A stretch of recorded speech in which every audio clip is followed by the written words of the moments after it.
قل يا عبادي الذين أسرفوا على أنفسهم لا تقنطوا من رحمة الله إن الله يغفر الذنوب جميعا إنه هو الغفور الرحيم সূরা জুমার আয়াত নম্বর 53।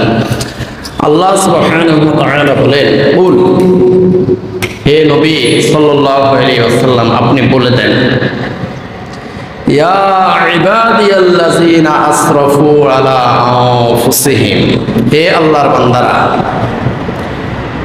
তোমরা যারা গুনাহ করতে করতে, পাপ করতে করতে নিজের নফসকে জ্বালিয়ে পুড়িয়ে ছারখার করে ফেলেছো, আলা আনফুসিহিম, তোমরা যারা তোমাদের নফসকে গুনার মাধ্যমে, পাপের মাধ্যমে একদম নিঃশেষ করে ফেলেছো।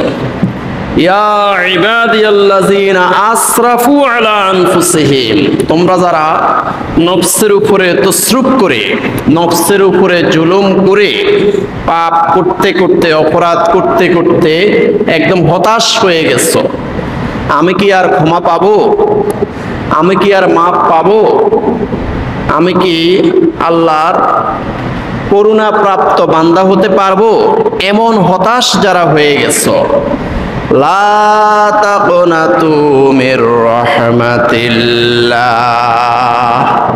তোমরা আল্লাহর রহমত থেকে নৈরাশ হইও না। তোমার পাপ যদি হয় পাহাড় পরিমাণ, আল্লাহর রহমত, আল্লাহর ক্ষমা হলো আসমান পরিমাণ। সুবহানাল্লাহ। অতএব লা তাকনাতু মির রাহমাতিল্লাহ, তোমরা আল্লাহর রহমত থেকে নৈরাশ হইও না। তোমার পাপ যত বেশি হোক না কেন, সমুদ্রের ফেনারাশি পরিমাণ পাপও যদি হোক না কেন, তুমি যদি আল্লাহর দরবারে ফিরে আসো, আল্লাহর দরবারে ফিরে এসে কায়মনোবাক্যে তোমার পাপের কথা স্বীকার করে, গুনার কথা স্বীকার করে যদি আল্লাহর কাছে ক্ষমা চাও, আল্লাহ পাক তোমাদের সবগুলো গুনাহ মাফ করে দেবেন। সুবহানাল্লাহ। ইন্নাল্লাহা ইয়াগফিরুয যুনুবা জামিআ,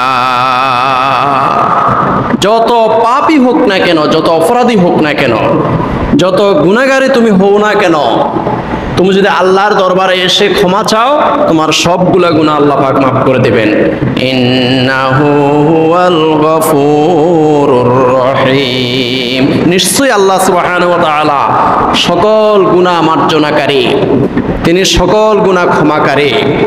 আল্লাহ সুবহানাহু ওয়া তাআলা এত দয়ালু, এত করুণাময় যে এই পৃথিবীর মধ্যে অসংখ্য অগণিত গুনাহগার বান্দারা যারা নামাজ পড়ে না, রোজা রাখে না, সুদ খায়, ঘুষ খায়, খুন করে, হত্যা করে, মানুষের উপরে জুলুম করে, আল্লাহ সুবহানাহু ওয়া তাআলা যখন বৃষ্টি বর্ষণ করেন, তাদের ক্ষেতেও বৃষ্টি বর্ষণ করেন, আর যারা নামাজ পড়ে, রোজা রাখে, হক হালাল মতো চলে, তাদের ক্ষেতেও বৃষ্টি বর্ষণ করেন। সুবহানাল্লাহ।